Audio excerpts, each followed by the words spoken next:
Je suis mort 53 minutes. Alors de cette expérience traumatique, j'ai tiré un certain nombre d'enseignements que je souhaiterais partager avec vous et surtout vous ouvrir les portes de la Société du Cœur. Je suis Nicolas Dueb, j'ai 49 ans, je suis marié avec Valérie, on a 4 enfants, 3 garçons et une fille qui ont aujourd'hui entre 22 et 14 ans. Et moi j'ai un parcours de chef d'entreprise, toujours dans les médias et la tech, avec plein de projets, notamment une aventure incroyable, Selfish, un des pionniers des contenus pour mobile de 0 à 100 millions d'euros, que j'ai racheté en LBO. Et j'ai transformé pour créer Alchemy, une plateforme de vidéo streaming thématique qui a connu aussi une croissance incroyable et que j'ai eu la joie de réussir à introduire en bourse en novembre 2020. À côté de ça, moi je suis un cycliste, 12 000 km de vélo par an, des courses dans les montagnes, dans les plaines. J'adore le Tour de France. Et puis je suis également engagé dans les sujets de la cité. Pendant 6 ans, vice-président de Croissance Plus, l'association des entreprises de croissance, et aujourd'hui porte-parole des EDC. Moi, cette vie, je l'adore. Elle m'amène beaucoup de satisfaction intellectuelle, relationnelle, financière. Elle coche toutes les cases du succès. Mais ce soir, je devrais vous dire que cette vie, je l'adorais. Parce que tout ça, c'était avant. L'histoire que je vous raconte, elle se déroule le dimanche 9 mai 2021. Je suis parti rouler en vallée de Chevreuse, dans l'ouest de Paris, le terrain de jeu des cyclistes parisiens. Et puis je dois rentrer pour être à l'heure pour le déjeuner dominical. On habite Paris-Centre. Et dans la côte qui relie Gif-sur-Yvette au plateau de Saclay, la côte de la Belle Image, une côte à 7%, 1,5 km, j'ai les jambes qui tournent bien, le cœur à 132, il est 11h00. Et là, brutalement, mon cœur s'arrête. Il y a un rail de sécurité sur la droite, je m'effondre dessus, je ne me souviens plus de rien. Et à ce moment-là, miracle, derrière moi, 3 anges qui voient que j'ai un problème. C'est 3 vélos qui vont pouvoir venir à ma hauteur. Ils ne sont même pas ensemble. Et c'est un médecin et 2 gendarmes. Ils vont tout de suite pouvoir commencer à masser. Alors sachez qu'en France, il y a 60 000 morts subites par an, avec 3% de rescapés seulement. Et pour ceux qui sont familiers des gestes de premier secours, vous savez qu'au bout de 9 minutes de massage, il vous reste 3% de chance de sauver le cœur. Mais le vrai défi, ce n'est pas de sauver le cœur. Le vrai défi, c'est de sauver le cerveau. Parce qu'à chaque pression que vous exercez, vous n'envoyez que 25% du besoin d'oxygène du cerveau. Ce qui fait que dans ces formations, on vous dit, passez 20 minutes, tu peux lâcher l'affaire, la personne aura trop de séquelles. Sachez aussi qu'un tiers de ces morts subites, c'est des gens de 55 ans et moins, des hommes et des femmes, comme vous et moi, en pleine santé. On est tous concernés. Alors ils massent. Au bout de 25 minutes, les pompiers arrivent, prennent le relais, et au bout de 45 minutes, débarque le SAMU. Et le médecin urgentiste, avec son intuition, va se dire il se passe encore quelque chose dans le cerveau, il faut jouer le tout pour le tout. Il va faire 3 injections d'adrénaline à dose de cheval, me mettre sur la planche à massage, mettre un énorme choc. 11h53, retour à une signe de Zédal. Je suis mort pendant 53 minutes. Entre-temps, ils ont trouvé qui j'étais. Ils ont appelé à la maison, tombé sur ma femme, Valérie, pour lui dire écoutez, votre mari est entre la vie et la mort. Ce n'est pas un accident comme il y en a beaucoup dans le peloton, c'est un arrêt cardiaque, long, très long. Et si c'est la vie, probablement que ce sera sans ses facultés. Et il l'invite à me rejoindre, parce que moi, entre-temps, j'ai été évacué à l'hôpital de Paris-Sud, à Corbeil-Essonnes, où là encore, miracle, quand j'arrive, il y a un chirurgien cardiaque qui est disponible tout de suite, qui va pouvoir m'opérer du cœur, et ensuite me plonger dans un coma artificiel. Dans le coma artificiel, on descend votre température de 37 degrés à 32 degrés pour endormir tous les organes et laisser juste le cœur et le cerveau actifs pour bénéficier du maximum d'oxygène et du maximum d'énergie juste pour survivre. Gardez cette image, on va en reparler. Et quand elle arrive là-bas, ils lui disent « Écoutez, madame, bien sûr, le pronostic vital est engagé, mais armez-vous de patience, tout ça va durer très très longtemps. » D'ailleurs, 2 jours plus tard, le mardi, je suis en réla avec des tuyaux dans tous les orifices. Une bactérie s'invite, déclenche une infection pulmonaire, passant de 32 à 39 degrés, au point où ils vont la reconvoquer. Et en lui disant, écoutez, madame, on a perdu le contrôle, ça ne passera pas la nuit, donc restez à côté de votre téléphone, on vous appelle quand c'est fini. Et ça va passer la nuit, miracle. Et d'ailleurs, le lendemain, en arrivant, ils vont voir que le cœur réagit bien, peut-être un cœur de sportif, en lui disant on va tenter de le sortir du coma, mais là, il y a 3 options. La première, si on n'y arrive pas. La deuxième, il se réveille, mais il n'a plus ses facultés. La troisième, il a des séquelles sur une palette qu'on vous laisse imaginer. Ils essayent, ils échouent. Le vendredi, ils essayent à nouveau, ils échouent encore. Et le lendemain, je vais sortir à 4h30 du matin, je vais sortir tout seul du coma. Sortir du lit, m'éclater sur le carrelage, déclencher toutes les alarmes qui vont bien.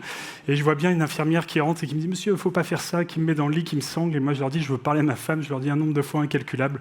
Je ne comprends pas que je ne parle plus. Je fais juste des bruits. Manifestement, je vais quand même réussir à me faire comprendre, puisqu'ils vont appeler à 4h30 dans la chambre à coucher, le coup de téléphone qu'elle attendait depuis une semaine. J'avais un instant de sidération, je vous laisse imaginer la scène. Il va falloir qu'il s'y reprenne à plusieurs fois avant qu'elle décroche.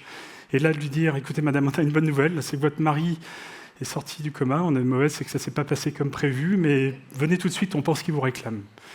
Et elle va arriver tout de suite avec mon petit frère. Et à ce moment-là, pour elle, ça va être une opportunité. C'est que je suis sorti dans le coma et que je suis transférable. Parce que pour elle, c'était le rôle de l'aidant.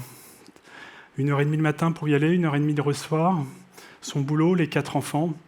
Elle était exténuée au bout d'une semaine, elle ne voyait pas très bien comment tout ça allait durer des semaines et des mois. Donc ils vont me transformer, transférer. Je vais arriver à Neuilly, à la clinique Ambroise Paré. Et moi, à ce moment-là, je suis un poisson rouge, je ne parle plus, je ne marche plus, je ne comprends rien quand on me parle. Elle va juste lui expliquer que tout ça, à nouveau, va durer très longtemps. Et lundi matin, à 6h30 du matin, avec le seul canal de communication qui m'est donné, un WhatsApp, je lui envoie un WhatsApp en lui disant « Viens me chercher, je ne veux pas rester ici, j'ai peur ». Et elle de me dire, bon, pour une fois dans ta vie, sois patient. Et à 9h30, qu'est-ce que j'ai fait ? Je ne m'en souviens pas. Je lui envoie un WhatsApp en lui disant, écoute, j'ai signé tous les papiers, tout est prêt en ordre, alors viens me chercher, sinon je rentre en taxi. Et elle d'arriver en panique en me disant, mais qu'est-ce qui se passe ici ? Les médecins cardio, son cœur réagit incroyablement bien, nous on est OK pour qu'il sorte, à condition de pouvoir faire dès demain une rééducation cardiaque. Pour le neuro, on vous laisse voir. Et je lui écris, je t'en supplie, accepte. Et elle va avoir la foi. Parce que l'histoire est belle, mais à ce moment-là, vous ne savez pas si vous êtes parti pour des mois, des années ou le reste de la vie. Et je vais débarquer chez moi, dans mon appartement, à midi. Et je ne reconnais rien, je ne sais même pas où sont les toilettes, juste bon aller jusque dans le canapé, m'effondrer et dormir. Et la chance que je vais avoir, c'est que dès le lendemain, je vais pouvoir commencer la rééducation, apprendre à parler, apprendre à marcher, apprendre à faire du vélo. Et avec le même état d'esprit qui m'a emmené dans le mur, je vais faire la rééducation en mode warrior. En clamant haut et fort que je n'avais pas l'intention de rester ici. Et au bout de 5 semaines, les médecins me font faire un test d'effort. Je le réussis, je gagne mon bon de sortie. 5 semaines et un jour plus tard, je suis au bureau. Je vous vois sourire, on est tous indispensables, vous savez. Moi aussi, j'étais absolument indispensable. Je vais reprendre mes mandats, mais la blague ne va pas durer très longtemps, quelques semaines. Juste le temps d'être rattrapé par une énorme fatigue qui va me catapulter dans une dépression. J'étais la tête sous l'oreiller à pleurer tous les matins, à lui dire « mais je veux plus y aller, je suis plus capable ». Vous savez, le chef d'entreprise, c'est le mec qui a toujours des solutions pour tout le monde, de l'énergie pour tout le monde, j'en pouvais plus. Cette dichotomie entre l'image que je devais donner de moi et ce que j'étais devenu, elle était devenue insupportable. Et j'ai craqué, accompagné par une femme à ce moment-là qui me fait accoucher de l'unique bonne décision, celle d'accepter de tout quitter. Et je vais démissionner de tout, et être certains salariés avec qui je travaillais depuis plus de 20 ans. À ce moment-là, dans ma vie, je ne voulais pas voir que j'avais des problèmes. Je tombais dans la rue, je tombais dans les escaliers du métro, les jambes relevées. Je bégayais beaucoup le soir, les discussions entre ados, je ne comprenais rien, je m'isolais, je me cachais. Ce que je voulais voir, c'était que mon agenda était libre et je trouvais ça super cool. Ça ne m'était jamais arrivé. Je me suis dit, je vais pouvoir refaire plein de choses. Et juste après les fêtes, un copain me dit, on va faire l'Alpe d'Huez Challenge. Laurent Jalabert sera dans l'équipe. Est-ce que tu veux en être ? Alors je me dis, je vais me remettre au vélo. Et puis je vais tourner à Longchamp, l'hippodrome, là où beaucoup de cyclistes parisiens tournent. C'était un mardi matin, il pleuvait, il faisait froid. Et puis au bout d'une heure, allez, je craque, un dernier tour. Je suis dans la route, 3 vélos qui se touchent, qui tombent. Moi, je suis transit froid, j'ai aucun réflexe, je vous l'ai dit. Je tape dedans, je fais un soleil et je me fracture les 2 poignets. Et là, je fais une nouvelle expérience de ma vie, celle de pas de bras. Ce qui est beaucoup moins drôle que pas de chocolat. Vous pouvez strictement rien faire, c'est humiliant. Jamais j'avais imaginé de demander à ma femme de me donner la douche, d'appuyer sur la chasse d'eau, de m'habiller, de faire venir quelqu'un pour me faire pisser. C'est tellement humiliant que mon image est tellement dégradée que je suis en colère, j'en veux la terre entière, je suis méchant avec elle, avec tout le monde. Et puis la vie refait surface. Et le 1er avril, elle m'emmène à la montagne, parce qu'on adore faire du ski, mais vous avez compris, j'ai pas de bras, je pouvais pas faire du ski. Et à la fin de la première journée, une petite piste verte, mon ski qui tape un caillou qui est sous la neige que j'ai pas vu, soleil, et je me casse l'épaule gauche et la main droite. Retour à la case départ, retour dans la dépression. Et là, c'est la femme du médecin qui m'a sauvé la vie, qui est psychiatre et qui me dit « Tu sais, Nicolas, tu as eu une prise en charge cardio, mais tu n'en as jamais eu une neuro.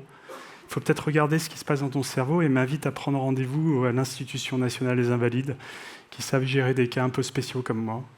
Et j'arrive là-bas, je fais les tests d'Alzheimer, qui sont entre nous des tests assez simples, le MoCA, le AMS. Et moi, de dire au docteur, mais docteur, j'ai eu l'humilité de venir, donc à quel moment on fait des choses un peu sérieuses ici? Et lui, de me dire, mais monsieur, c'est extrêmement sérieux, vous n'avez que 26 sur 30, à 25, c'est pathologique, à 26, je vais pouvoir travailler et vous ramener dans une zone de confort, mais maintenant, il va falloir bien que vous compreniez quelque chose. Il y a un avant, il y a un après, vous ne serez plus jamais comme avant, il va falloir que vous appreniez à faire le deuil de vous-même. J'avais un chiffre, j'avais une blouse blanche, ça faisait 14 mois que je ne voulais pas ouvrir les yeux, et là, la réalité s'imposait à moi. A commencé avec plein de choses de transformation, qui est le deuil. Par exemple, le deuil d'une personne chère, on comprend tous, mais le deuil de soi-même. Et c'est le modèle de Kubler-Ross, vous savez, ce modèle en 5 étapes, le déni, la colère, le marchandage, la dépression et l'acceptation. Et tant qu'on n'est pas arrivé à l'acceptation, on ne passe pas à autre chose. Dans ce film, encore, sur l'histoire de la danseuse étoile, Aurélie Dupont, quand elle fait sa convalescence, parce qu'elle ne sera plus jamais danseuse étoile, elle tombe sur Muriel Robin qui lui dit « Mais tu sais, faire le deuil de ses rêves, c'est juste choisir d'autres rêves. » Ces petites phrases si intenses, mais tellement difficiles quand on est dedans. Puis après, j'ai appris un autre truc, c'est que j'ai vu que notre corps nous parlait, nous envoyait plein de signaux, des signaux faibles. Mais les signaux faibles, il faut savoir qu'ils existent, il faut savoir les détecter, il faut savoir les interpréter, puis prendre des décisions en conséquence. Mais on a tellement appris à faire de notre santé une variable d'ajustement de notre ambition, de notre performance. Et le problème, c'est quand ils sont faibles, on peut agir, mais moi, ils étaient devenus forts. Et quand ils sont forts, on est parti dans le toboggan, c'est trop tard. J'étais juste, en fait, condamné. Puis il y avait un autre truc que j'ai appris, c'est que j'étais entrepreneur pour être libre. Et j'ai découvert que ma vie, notre vie, c'était le Truman Show. On était formaté par le temps. Vous vous souvenez de la façon dont vous avez appris le temps en première année de maternelle, avec une frise, avec un axe? Mais c'est terriblement angoissant, il y a quoi au bout de la flèche? Et puis pourquoi je suis obligé d'avancer? Alors moi j'étais bon, j'avançais de plus en plus vite, toujours plus vite, mais pour aller où? Puis j'étais entrepreneur, moi, pour contrôler ma vie. Il était hors de question que j'ai un patron qui me dise « Tu vas à l'autre bout de la France avec ta femme et enfants ?» Non. Et à travers cette expérience, j'ai compris qu'en fait, dans la vie, on ne contrôlait pas grand-chose. Je n'ai pas contrôlé mon montant dans la mort, dans le coma, dans ma rééducation. Juste bon à surfer la vague, mais en aucun cas à gérer la vague. Et là-dessus, c'est une anecdote et une phrase que j'ai trouvée dans le Mage du Kremlin, où Baranov, le grand-père, enseigne à son petit-fils et lui dit « Tu sais, dans la vie, tu ne contrôles rien du tout. » Et d'ailleurs, quand les événements arrivent, tu ne peux même pas dire s'ils sont mauvais ou ils sont bons. La seule chose sur laquelle tu peux avoir un contrôle, c'est le jugement que tu vas pouvoir porter sur les choses. Si tu as un jugement positif, tu vas pouvoir prendre en main ta vie. Si tu as un jugement négatif, tu es bon à tirer les mouches avec un canon. Il y a 1 an et demi, vous m'auriez dit « Ah Nicolas, tu es content de ce qui t'est arrivé ?» Je vous l'aurais mis dans le nez. Mais je vous l'ai dit, j'adorais ma vie d'avant et la vie qui m'est donnée à vivre aujourd'hui, elle est juste encore totalement plus incroyable. Puis la dernière chose que j'ai apprise, dont j'ai fait l'expérience, c'est la mort. Parce que si on ne contrôle rien dans la vie, à la fin, il y a bien un truc qui est sûr et certain, c'est qu'on va tous mourir. Alors, il y a bien 2-3 excités en Californie qui pensent qu'il y aura la mort de la mort, mais entre nous soit dit, à la fin, on va quand même tous mourir. Et donc, au bout de la flèche, il y a la mort. Et cette expérience que j'ai faite, c'est que j'ai vu que sur la mort, c'était le triomphe de l'amour. Et savoir qu'au bout de la flèche, il y a l'amour qui nous attend, rend déjà la mort un peu moins noire. Mais l'amour, ça ne se décrète pas 3 minutes avant de mourir. Ça organise une vie. Ça remet l'essentiel, ça remet l'église au centre du village. Et ma vie s'organise désormais complètement différemment. Alors tout à l'heure, je vous ai dit que quand j'étais dans le coma, j'avais le cœur et le cerveau qui étaient actifs, le reste était endormi. J'adore cette image. Elle est hyper symbolique. Regardez-y de plus près. Il y en a un qui est plus fort que l'autre. Oui, il y en a un qui peut vivre sans l'autre et la réciproque n'est pas vraie. Incroyable pour une société hyper cartésienne comme la nôtre, où tout est algorithme, démonstration, argumentation. Imaginez que le cœur peut être à la même puissance que le cerveau, voire plus. Mais d'ailleurs, on le sait que le cœur est extrêmement puissant et performant. Quand vous rencontrez quelqu'un pour la première fois, à la première seconde, votre cœur, il vous dit oui ou non. Votre cerveau vous dit non, non, non, tu n'as pas le droit de juger. Et puis 6 mois plus tard, vous allez revenir exactement sur ce que vous avez ressenti pendant la première seconde. Le cœur, il est performant aussi. D'ailleurs, on dépense des fortunes dans les entreprises pour pouvoir être des bons managers et faire des séminaires RH. Mais c'est quoi un bon manager? C'est un manager qui aime ses équipes. Et si ses équipes l'aiment en retour, osons le mot, c'est l'amour. Le cœur est extrêmement performant. D'ailleurs, vous l'avez vu, notre équipe de rugby cet été, qui n'a pas démarré ses JO exactement comme prévu, qui a été chercher sa médaille d'or, c'est pas simplement avec des muscles ou avec de la tactique, mais ils y sont allés avec leur cœur. Et le cœur, à ce moment-là, est extrêmement puissant et extrêmement performant. On va lui redonner sa juste place. Et d'ailleurs, moi, en tant qu'opportunité, j'y vois en ce moment, dans notre transformation, avec l'émergence de l'IA, une opportunité incroyable. Rembobinons un tout petit peu l'histoire de l'économie. Au moment de l'ère industrielle, on va dans les campagnes chercher des bras pour les ramener dans les usines pour générer de la croissance. Puis après la Deuxième Guerre mondiale, on invente les robots et on colle ces bras au chômage. Certains s'adaptent. Et puis là, on se met à recruter des cerveaux pour la knowledge economy, pour faire des écoles comme vous avez probablement fait, pour devenir des stars d'Excel et de PowerPoint. Mais l'opportunité incroyable que nous avons aujourd'hui, c'est que l'émergence de l'IA va coller une grande partie de ces cerveaux au chômage. Alors si on veut faire un match IA-cerveau, à mon avis, c'est un peu plié. Et puis ce qui reste, dans 5 ou 10 ans, l'affaire est complètement pliée. Et on a raison de s'inquiéter. Mais on a le droit aussi de voir une opportunité, qui est peut-être de se rappeler que l'être humain, c'est 3 dimensions. Un corps, malheureusement mis au chômage par les robots, une âme, dans sa dimension de raison, d'intelligence et de mémoire, mis partiellement au chômage par l'IA. Et on va se rappeler qu'il y a une 3e dimension, l'esprit, que j'appelle le cœur. Et pour pouvoir inventer le monde autour de nous, comme dirait le Petit Prince, on le voit bien qu'avec le cœur, je pense que maintenant on va se mettre à recruter des cœurs. Mais comment on forme des cœurs ? Comment on apprend à écouter son cœur ? Voilà un défi incroyable. Mais en tous les cas, une opportunité pour nous tous, parce qu'une société avec un peu plus de cœur et des cœurs en communion, c'est peut-être l'opportunité de bâtir une société un peu meilleure. Alors moi, aujourd'hui, à force, j'ai des séquelles. Et à force de travail avec mon orthophoniste et ma psy, aujourd'hui, mes handicaps sont devenus invisibles, comme 80% des handicaps. Mais ça se traduit par des problèmes de mémoire, d'incapacité à gérer mes émotions, de stress, une énorme fatigabilité. Alors j'ai accepté, je sais que je ne serai plus un chef d'entreprise, je ne serai plus un entrepreneur.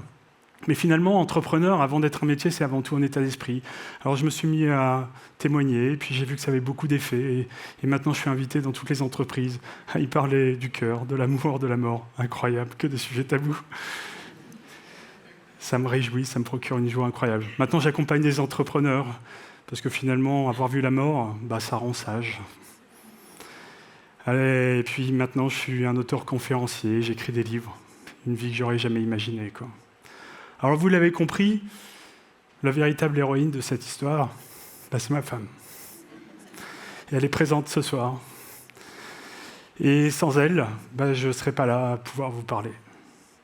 Mais si j'avais un message à vous passer, une seule idée que j'aimerais que vous reteniez, c'est apprenez à écouter votre cœur, apprenez à lui faire confiance, parce qu'il vous guidera vers la joie, qui vous conduira à l'amour. Et l'amour, c'est l'ultime sentiment de l'ultime moment de votre vie. Merci.